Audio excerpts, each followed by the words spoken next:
During the culling games, Yuji Itadori doesn't get stronger. He doesn't unlock some insane new ability or step into the spotlight.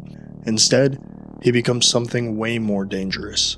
Someone who no longer cares what happens to him, as long as the job gets done. And that shift, that's what makes Yuji one of the most terrifying characters in the entire series.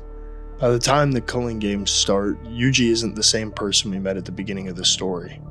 Shibuya didn't just change him, it broke the foundation of who he thought he was. He failed to stop Sukuna. He watched all those people die because of him. And worst of all, he survived it. So when the culling games begin, Yuji isn't fighting to win anymore. He's fighting because he believes he has to keep going. Not for himself, but because stopping would mean facing everything he's done. One of the biggest changes in Yuji during the culling games is how he views himself. Before, Yuji wanted to give people a proper death. He cared about meaning and about dignity. Now, he sees himself as a tool, a weapon that exists to eliminate curses and keep moving forward.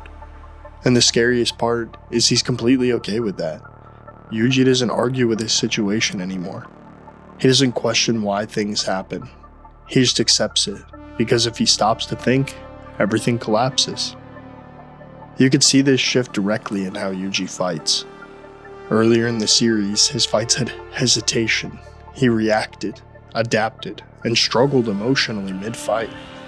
But in the culling games, that hesitation is gone. Yuji moves with purpose. Every strike is direct.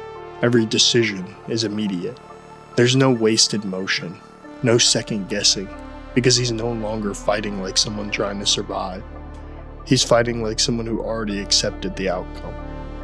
That's why his presence feels different, not stronger in power, but heavier in intent. Yuji's encounter with Higuruma is where everything becomes clear. Higuruma puts Yuji on trial for the destruction caused in Shibuya.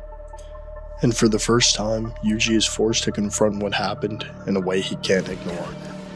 He's given an out, a chance to deny responsibility, to say it wasn't him, but he doesn't take it. He admits guilt, not because he's legally responsible, but because in his mind, he should have stopped it. That moment defines him in the culling games, because instead of defending himself, he accepts punishment, not as a victim, but as someone who believes he deserves it. At this point, you'd expect Yuji to break completely, lose motivation, stop fighting, but he doesn't. And that's what makes his character so unsettling. He keeps going, not because he believes things will get better, but because he believes stopping would make everything worse. If he quits, then all the suffering he's caused means nothing. So the only way forward is to keep piling more onto himself. More fights, more responsibility, more pain. Because as long as he's still moving, there's a chance it all leads somewhere. But this way of thinking comes with a cost. Yuji is slowly erasing himself. Every time he chooses to act like a tool, he loses another part of what made him human. His emotions become quieter, his reactions colder. His identity becomes less defined. He's not growing into a stronger person, he's shrinking into a more efficient one. And that's the real danger, because at some point, there won't be anything left of Yuji except the role he forced himself into.